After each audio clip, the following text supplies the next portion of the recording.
as we all suspected, and it was more than likely to happen. Okay, the B sample was going to come out positive. There are times where there are false positives, you know what I mean? But it was extremely unlikely that that was going to be the case for two reasons I pointed out in my last video. Number one, false positives in general are rare. Okay, they could happen, but they're rare. And the substance that he was positive for, okay, which he tested negative for it, in tests prior. The substance he tested positive for is a substance that Russians use a lot. So it was extremely unlikely that there was going to be false positive for that substance, right? So it was definitely, there was a 99.9% chance that the B sample was going to be positive. But now we know 100% with 100% certainty, okay, that it is. The main argument I've been hearing is, and this elaborate acrobatics is, well, it was an itty bitty widdle little amount. It wasn't like a whole lot. It was just a little bit. Like the 50 Cent song, like just a little bit. That's all it was. Um, but the point is that the substance was caught in his system, right? He was caught with an illegal substance in the system. I don't get what people don't understand about that. Now, there are people that have gone out of their way to look up information, and then they've hanged on to these arguments that are laughable. So, for example, the argument of, well, the substance is not illegal. It's how much of the substance you have in your system. Like everything's illegal, even caffeine. Well, here's the thing, okay? Certain levels on things that are legal, yes, are illegal, right? So, for example, fighters are allowed to have testosterone. We put, fighters, of course, male athletes produce testosterone, you know, naturally, right? But what a fighter's not allowed to have, okay, is an abnormal amount of testosterone, which is a clear sign that there's a PD being used, okay? When there's abnormal amounts of legal substances in your system, okay, that is a sign that an illegal substance is being used, okay, to enhance the performance, right? So that's why certain amounts of any whether they could be used as masking agents, okay, or whether the abnormal amount that is being detected is a clear sign that an illegal substance that's not being detected is being used. Okay, so there are many ways to be caught for cheating. All right, some people can't seem to grasp that and put it in their brains, or they're just flat out ignoring it and acting as if they don't understand. Right.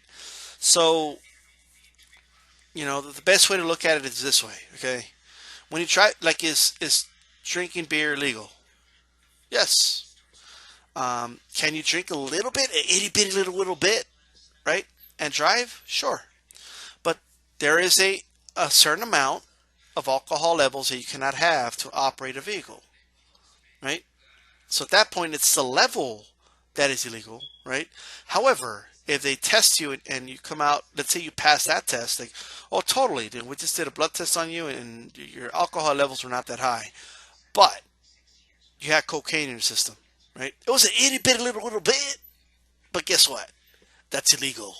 They don't say, well, you didn't do cocaine because it was a little bit in your system. That's stupid. Okay? That's retarded.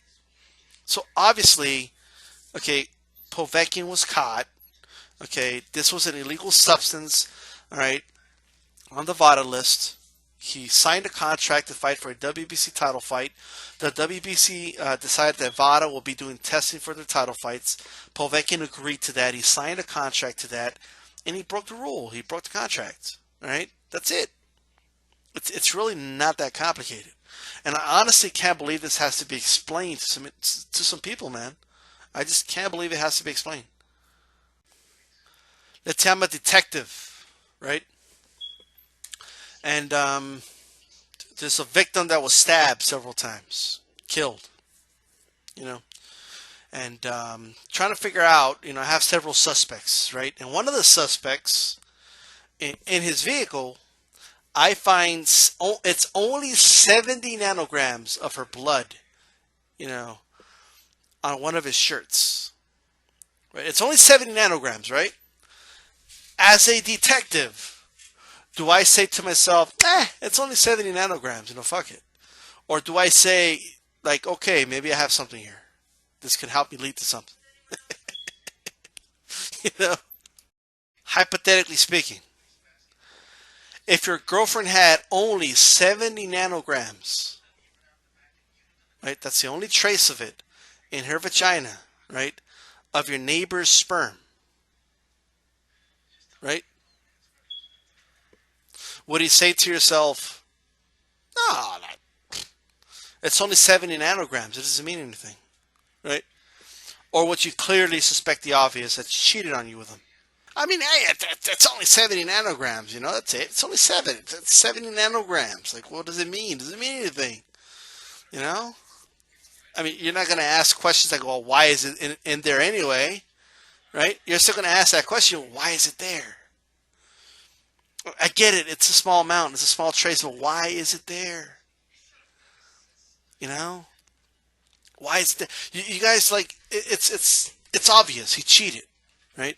But you guys are trying to put that up there. Like, you're trying to put this question of, well, why is it there? Like, you're trying to put that up there with, like, why are we here in the universe? Like, it's not one of those, like, philosophical questions that we need to figure out. It doesn't take, like, a great level of intellect to figure the shit out. It just doesn't. Right? It just doesn't. So you guys are saying, like, if every can of Coca-Cola had 70 nanograms of pubic hair in it, you'll be down to drink that shit. That's what you're saying. It's only 70 nanograms. What's the big deal? You know what I mean? You wouldn't even tell. But it'll say like 70 nanograms of pubic hair. You got to drink that shit. Like, down it. You guys are saying you'll be down for that. It's what you're saying. It doesn't matter. There's no pubic hair in a Coke bottle or can, right? There is none because it's only 70 nanograms. That's what you're saying. Knock yourselves out. Peace out.